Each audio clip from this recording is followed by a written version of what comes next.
what's going on with Lil Deion? Because I think that's the one that said, okay, wait a minute. Cool. Yeah. And then when we didn't take him at 83, I said, damn. All right. And then I saw Dylan Gabriel going. I'm like, Dylan Gabriel. Dylan Gabriel, I was like, oh my God. Like, when I saw Dylan Gabriel. That's when I text you, like, yo, he might not get drafted, yo. Yeah. Like, he's 5'11", yo. Like, Dylan Gabriel. Like, Dylan Gabriel, and then Jalen Milroe with the athlete that he is. Oh, yeah. Milroe an athlete, though. I'm not mad at him. Athlete, but as a quarterback, he might make Anthony Richardson look like Peyton Manning. Like, let's be real. Jackson shit, you can even say Jackson Dart at this fucking point. Yeah. So now we're here. And look, you got all the think pieces. They're summoning Martin Luther King, Malcolm X. They're getting everybody on board for this. And I just want everybody to calm down. You're gonna get the real here. And I know we are familiar with his father. We're familiar with his name. But let me tell you something when you go on a job interview. Nick alluded to this, and a lot of this is going to be about how you present yourself, not just in front of white people. It's not on a job interview, no matter who's interviewing you. The Giants interviewed him, and this is word from Todd McShay. I don't know if y'all heard it. I'm here to let you know. Todd McShay said Brian Daboll gave him an install, a package to remember, whiteboard, let's see how you see the game. Let's see if you can remember the play. All of that. Lil Deion, because I'm not calling you Shedeur until you get drafted. Lil Deion didn't remember the play. Brian Daboll, as we've all seen Hard Knocks, Brian Daboll don't give a fuck. So we called him out on it. Lil Deion didn't like that. Interview went down the shithole from there. And we all know word around the league travels fast. Now I'm thinking, maybe he knew, the Giants not going to draft me. And he might have went in there saying, y'all wasting my time. But here's where interviewing is an important piece to this. Because even if you know you're not qualified for the job, you're not going to get the job, Nick, what do you do?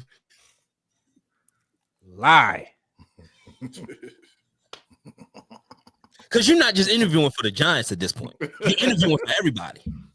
Like that third and fourth preseason game, that third string quarterback, we know he getting cut. But you know what he's doing? He's playing for the other 32 teams that are looking, saying, all right, he took that game serious. He could have just bullshitted. Let's sign him. Somebody get hurt. You never know. You might be Josh Johnson. Who knows? Mm-hmm. But Lil Deion added on to the other shit that he's done. Blame teammates. He did that. He blamed teammates. And that quarterback, you can't do that. You know how many times Lamar Jackson has lied about Daniel Flaherty? Or an interception. Or Mark Andrews. Like an interception that 90% of Lamar Jackson interceptions last year weren't his fault. Right. But he didn't go and say, you know what, Justice Hill, you show shitty effort where you let Peyton Wilson take that interception from you. Mm-hmm. He didn't say that. Nah, I should have put the ball in a better spot. Even though we know you did, we've seen him blame teammates. I've seen RG3 blame a teammate, and it derailed his whole career before the injuries. Because when you lose the locker room as a quarterback, that's the worst thing you can do. I'm just saying all the think pieces aren't really necessary. Just look at the totality of everything that he's put out there. He put himself in this position. Yeah, number one, it's not racism when Cam Ward, the number one player selected, is a black quarterback, and when almost 50%, if not more, of the starting quarterbacks in the NFL are African Americans. There used to be a time in which you look around and there was only one black quarterback or no black quarterbacks, and now you looking crazy if you don't have a black quarterback. So it is not racism. Jalen Milroe was selected, and he was selected because of his 4.3 speed. The thing about ego is it is okay to have one when your talent or skill allows for it. So I'm not saying he's without talent or without skill. I'm just saying he don't got Josh Allen arm. He don't got Lamar Jackson legs. So when the comps are saying he has average arm talent and he's a pocket passer that doesn't scramble and doesn't have lateral quickness, you're telling me that, number one, we've moved off pocket passing. That was 15 years ago. We don't do that no more. We do mobile dual threats now. So number one, you're a pocket passer without the rocket arm. If you are a pocket passer, you got to have the rocket arm. You don't have the rocket arm. And then that's two. And then three is your father wants to be intimately part of your career to the point where he's tweeting. He's making things uncomfortable on organizations like, and he's, as a father, he's allowing you to approach things the wrong way. You have to approach some of this stuff a little differently. You can't come into a job interview entitled. I think one of the clips that are going viral from his combine was when they asked him, why should teams draft Shedeur Sanders or something like that? And he said, if you don't want to change your franchise around, then don't draft me or something like that. It was something pompous that you just shouldn't say with a diamond chain around your neck at a combine. It's just unnecessary. It's self-inflicted wounds that just did not have to happen. And people are saying, I was talking about this at a barbershop today, and somebody was like, what you wanted them to be, Bojangles? And I said, sir, have you ever gone to a job interview and they asked you, what are your hobbies? What do you like to do? And you say, yeah, I'm triple B's. I like bottles, bitches, and blunts. No, I'm not telling you what I like in my personal time. Oh, I like to read. I go to church and I like to read my scripture and I spend time with my family. Like, you're presenting the best aspect of you. You don't tell them, yo, I like to call out when I don't feel like working. And sometimes I ain't going to do the job as much as you expect me to. And I'm going to take extra breaks and I'm going to find the stall in the bathroom. I'm going to take a 30-minute dump. You don't say stuff like that. You say, I'm a hard worker. I do whatever you ask me to do. So it's a way in which you conduct yourself in a job interview. And you're talking about, bucking the system or whatnot. You can't buck the system if you ain't a part of the system. Nigga, you ain't get a contract yet. And not good enough to buck the system. And you ain't Lamar, nigga. Right. That's the main part. Yo, take Shedeur out of this. Take Shedeur out of this. 2 quarterbacks were selected in the first round. And I think a handful of quarterbacks have been selected so far. 6 quarterbacks last year was taken in the first 12 picks. This quarterback is a weak draft. There's a lot of depth, but there's not a lot of dudes. Yeah. So in that regard, it's not that teams are just conspiring against Deion and his son. It's really just, it's a weak draft for quarterbacks. We didn't have a first grade draft on you. I know what Twitter is saying, but Twitter's been overrating niggas for a long time because they be fans. He was never that good. He was just Deion's son. And one more thing, I know I'm long-winded, but one more thing. When you come from nothing, you handle your opportunities differently. Yep. When you come from nothing and you don't come from privilege, you don't come from, I'm the son of a Hall of Famer, I'm expected, I'm deserving of this, I'm expecting to have this. When you come from Section 8 and you've seen your family members not eat, and you've seen your stomach hurt before, and you get a job interview to talk to an NFL team, and Dayball is asking you to talk about a particular play, nigga, you gonna know what the play is, because this is my one shot. Yo, to your point. Yo, go ahead, sir. Just real quick, just how you describe that scenario, ask Deion how he recruits guys. It's the same shit. It's the same shit. And Deion could be prime because Deion was a once-in-a-generation athlete. I think that's just, a lot of this is on Deion unintentionally, but a lot of this is on Deion. Go ahead, Keith. No, I was just gonna say, I mean, you could say privilege, but I mean, we talked pre-show about somebody like Jalen Hurts who was afforded that privilege, and look at how he carries the opportunity that he gets. So you can have the privilege, but being able to stay grounded, that's the big thing. And once you think you bigger than the system, that's where the issue becomes. Because I do think you can be from section 8 and definitely appreciate it. You can be from privilege and appreciate it. But the minute you think you're bigger than the system, like, that's where the issue falls. And when you're not getting reined in, your pop sitting there and he kind of cheerleading the whole thing, that's where the issue becomes. Because Deion, this shit was cool 20 years ago because nobody had ever seen it before. But now, I mean, it just don't sit well with people, especially when you don't produce at that clip that Deion did. And I didn't want to single out like privilege versus mud babies, and that's your not point. what, Your point. that's not where I was going. Yeah. But to your point about Jalen Hurts, he was a coach's son. He had to deal with some of those accusations of you only in this position because you're a father and stuff like that. Well, I mean, it's not. Take all of that stuff out. Jalen Hurts conducts himself like a professional. That's the point I'm getting to. Yeah, that part. He knows how to talk in front of cameras, in front of owners.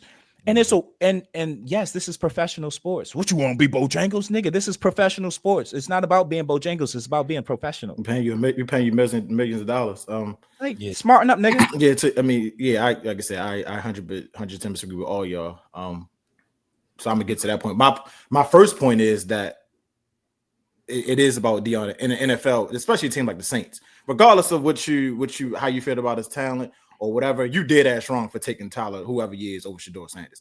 Let's get that out there. Like you might not have a first round grade on him, maybe a second round grade, but if you're taking Tyler Gabriel over Shedeur Sanders, then obviously your organization is flawed. That's that. But I think Kellen Moore probably see himself in Tyler Skull, whatever you're around. I'm sure. But to y'all point, or they try and tank because to y'all big point, to get Archie. That's what I told or somebody else in a better draft. Yeah, but y'all right. Like it's somebody that never has been on an interview before. Somebody that has never had to probably talk in front of the class before. Like because he was where he come from, so he was always entitled. But that's what this is. I y'all know how I feel strongly about entitled people, whether you black, brown, green. That's the one thing I can't do entitled people, and that's how I came across. And he paying for it. You can't go into somewhere and say basically tell me why y'all should hire me. Like that's not how this works. Like that's not how that's basically what I get from like I'm already good enough. Y'all gotta tell me why y'all good enough for me to even come here. And that's not how the NFL works. That's not how none of this stuff work. So I feel for him because I do think he's a third round. He should have been picked. He's a third round talent at least. But at the same time, you got to do what you got to do. You got to look at somebody like his teammate. Travis Hunter. He's a incredibly athlete, but he's handled himself well. Like you don't hear him talk in interviews. The same shit that Shedeur say, or the same. Even Shiloh talk the same way. They literally talk. It's built in them. It's who they are.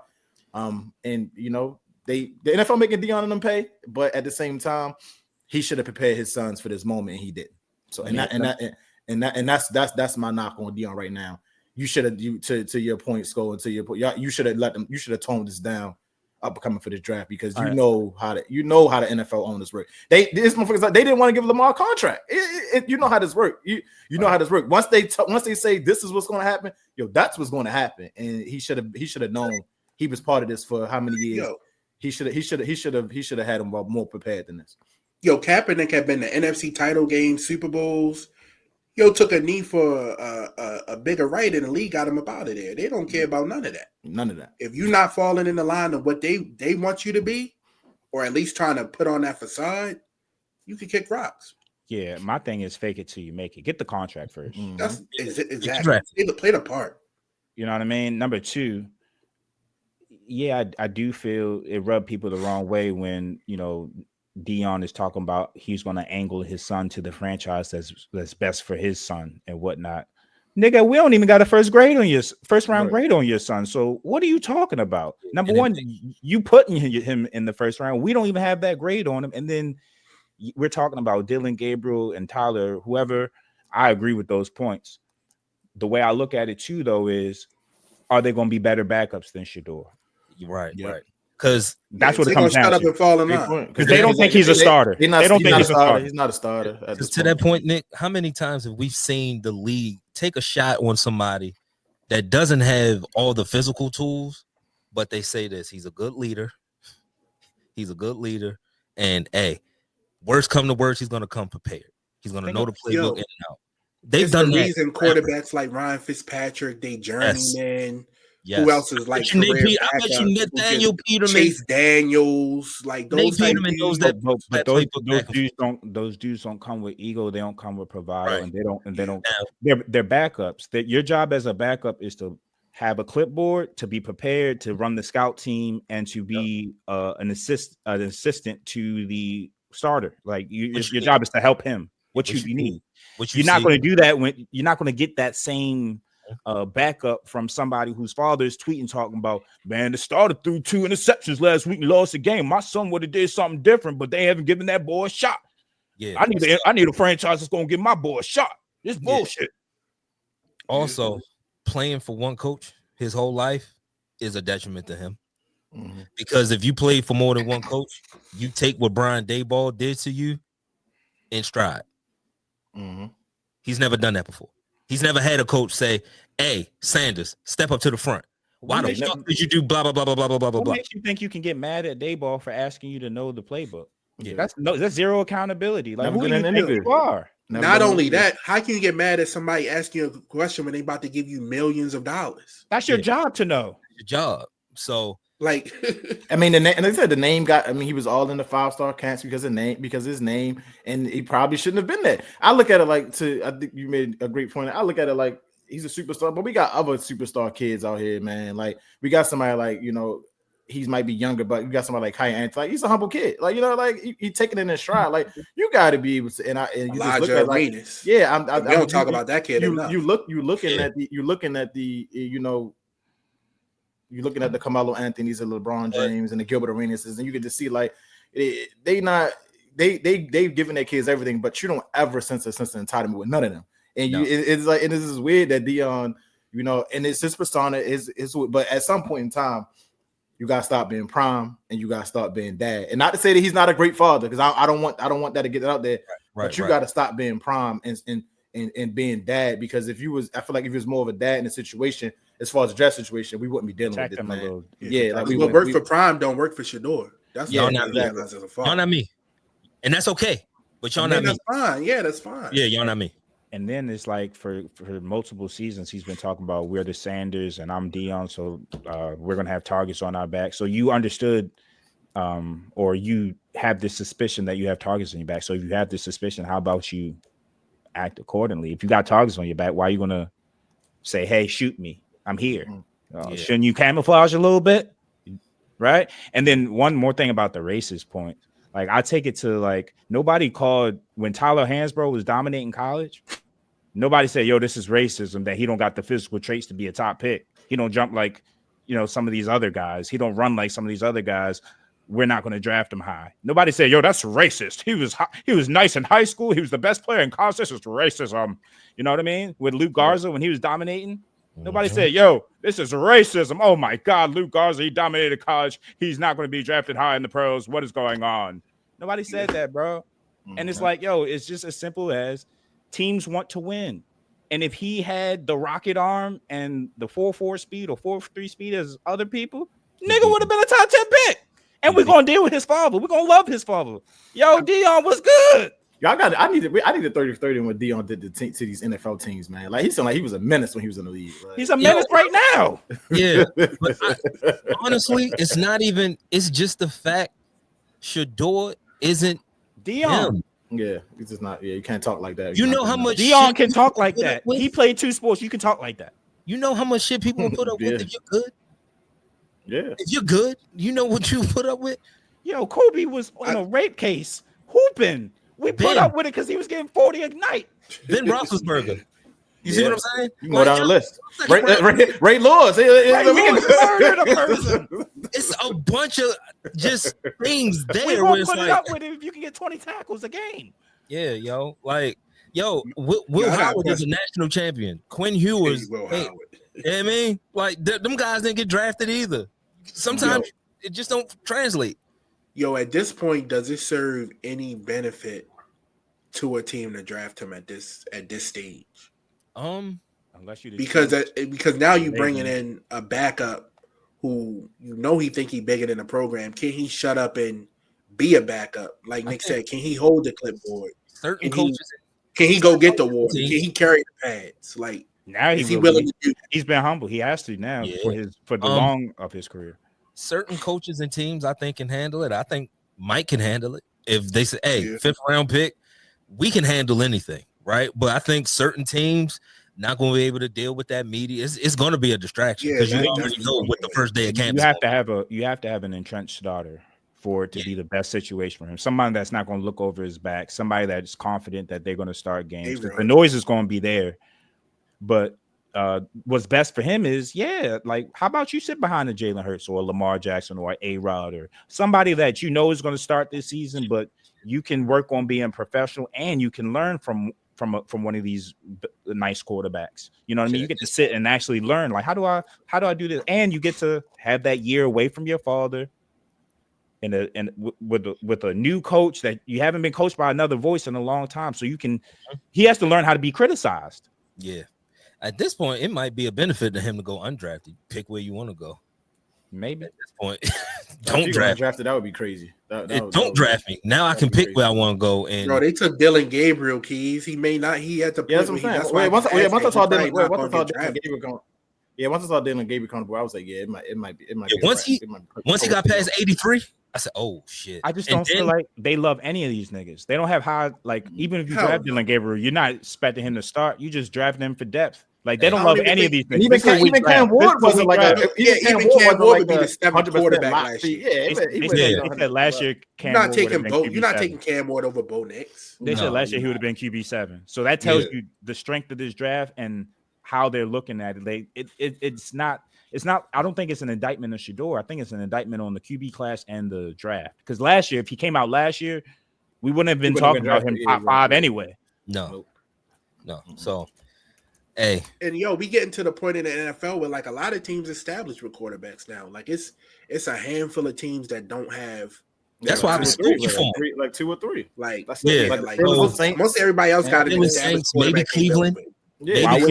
Why waste the first if we think next year's class is going to be better? Let's suck this year. Yeah, Tyler Show, what's good, or Shook, or whatever your damn name is. Let's go. Right. Yeah, I want Archie Manning next year from New Orleans. Like, we got a handshake deal with Aaron Rodgers. We don't have to reach for shit. Y'all don't need to know, but we know. So guess what? Let's build this team out and try to compete. Maybe I think a contender's a Kansas City. Like, if he could sit behind Mahomes, you know what I mean? That doesn't hurt him. That helps him. Yeah. Andy Reid can talk about, man, this guy, like, he's been nothing but professional. He's been very helpful to Patrick. Patrick can teach him some shit. Like, that'd be great. And if he's a pocket passer, like you say is, and he got a little bit of mobility, like Pat Mahomes do, it's a perfect fit. You can learn right behind him. But he'll learn from this, and if he's truly pissed off, he can still have a great career. Don't care, so or that you can talk about the video. I tweeted last night. He's still rapping, Sco. If I'm sitting next to Shinsia, I don't give a fuck. You think he ain't sitting next to her long. She's like, "Yo, nigga, you ain't get drafted." That's crazy. I mean, it's telling, Sco. You watch him even in the workouts with Cam Ward. He talking about rapping and doing all of that. Cam Ward, like, yo, I play football, bro. Cam Ward said, "I'm generational." Fuck. Cam Ward said, "Man, you still patting the ball before you throw." He was like, "Oh, that's a red flag." I said, "Wow." That's crazy. Oh, salute to Shedeur and the Sanders family. Hopefully, you turn this big old negative to a positive, and keep pushing. You gotta use it for fuel for fire, but that privilege got to go at some point, bro. Like, you gotta take a boy off the nipple. I'm a firm believer in that. Like, you can't handhold a boy and expect him to be a man. It's you're gonna set him up for failure in this world. Like, at some point, you got to take the reins off of him and let him get a smell of what the world really is. And he learning right now. Like, this is the world, not your daddy. Right. This is the real world. This is the world. Yo, what play are we running here, sir? Oh, I don't know. Why you asking me? How dare you ask me? It's perfect timing over here. Why you asking me a question? Nigga, you on a job interview. That's crazy. All right, moving forward with the rest of y'all draft picks, fill out the team. What do y'all see y'all doing going forward these later rounds? Got my crash out. I don't care. I got my crash out. I'm happy with what we got right now. Offensive line, add more offensive line depth. You can never go wrong with offensive line. Corners. Yeah, I guess we're not trading Mark, are we? I guess not. It's not. See, we almost got through a whole show without that, Keith. We almost. I'm Mark surprised. I don't want him on my team, Scott. I don't. To my thing, it's a lot of cornerbacks available. Trade him for one of these cornerbacks, man. Go get me another cornerback. Jair? Yeah, somebody like there's somebody available that you can go get. and you can, the pair and let Nate grow, keep Marlon in the slot, and you got your other. We still have to replace Brandon. Like, don't let's not forget we still got to replace Brandon. Jair with this defense. Oh my goodness! I'm saying that's what Mark Andrews. He has value right now. Like he still can be productive. He's still still decent. We just don't want him here anymore. It's just I take next year's third. You know what I mean? Like we don't need nothing this year. I'll take next year's third. I even send you a 5th or 6th. It's just time to move on, man. It's just time to move. Just get him out of here. No, keep him. It's a ring of honor. Keep him. He retires here. He stays here. I would love it. You know what's hilarious when you was talking about the pass rushes? I was thinking all the good ones, like Vaughn Miller, Terrell. So all of them is crazy. Like, each one. I was really going to this like, they are wild. The Bosa's, they who they are. Like, it's just crazy. Did y'all see Clay Matthews before? I said, all right, that makes sense. Yeah. The way he started that draft, I said, Listen, the nicest pass rusher I can think of is Myles Garrett, and he had a quarterback cemetery. Yeah, he got a quarterback cemetery. He's talking about killing folks. So he ain't that nice. All time is Reggie White. He was a pastor. But that still lets me know, like, nah, something wrong that you can believe. You can believe in God. He had to repent. He had to repent. And still do, yeah, he's praying for you after he hit you. He's cleansing his soul for what he did. John Randall, all of them guys, it's crazy. Terrell Suggs. Yeah. Did you see his rap sheet? He's not getting in the Hall of Fame because he can't even he still can't turn it off. He can't even get a coffee. He can't even get a coffee without saying, yo, you know what I do to you? Do you know what I do to you? Fuck this venti, my guy. Did you see what he said about Ben Roethlisberger all those years? Right. Like, yeah, I want to, like, I respect him, but I would love to injure him. Yeah, I don't want to see him get up when I hit him. No, it's a necessary evil when you draft in that position. It's a necessary evil. You got to have some kind of click that don't tick all the way. So Oweh will help you up when he sacks you. I don't like that. Right. No, keep him on the ground. A lot of people. Tell your mans come pick you up, right? Yeah, come scoop your man up. Oh, man. Lawrence Taylor snapping legs in half and calling you, and then getting the drugs involved. After Taylor was on that. Come get him. He was on that before and after. Like they ain't probably doing. He said he needs a painkiller, and I do too. Yeah, Parcells knew he was 2-for-1. He was on that shit. Showing up high as hell. What you want me to do? Hey man, listen. You know what he's supposed to do, but we back in the game, Skull. Beware. Okay. Hey, I gotta see 8. I gotta see 12. I gotta when 12 sign, I'll start talking.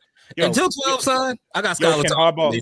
Can Harbaugh coach character concerns? That's another question we can discuss on another show. But now's the pressure's on him to coach. If I'm Harbaugh, Zach Orr, that's your guy. That's your man. You are in charge of him. You just got to extend it. Let me show me something, leader of men. You are in charge of him. And if it get back to me, then we'll handle it accordingly. But I don't want to hear nothing that he do outside of Owens Mills. You pick up the phone for that shit. And if it get back to me, both of y'all in trouble. That's how you handle that. Simple and plain. If you want to be a leader of men, you got to delegate sometime. Hey, that's your man. Yep. You ain't calling plays, so yeah, that's lead away, sir. That's your guy. But hey, good show. We didn't even go to a commercial break, man. We just been talking. Let's go to a commercial break. Nitty Gritty. When I want some sports news, Nitty Gritty is definitely who I'm tuning into, man. They show up each week with that uncut, that raw, that unfiltered sports news. They say the things that everyone else wishes that they can say, but they can't. Every Tuesday and Saturday, I am locked into my favorite sports show, Nitty Gritty. Nitty Gritty, the best show out right now. Tune in and listen, stupid.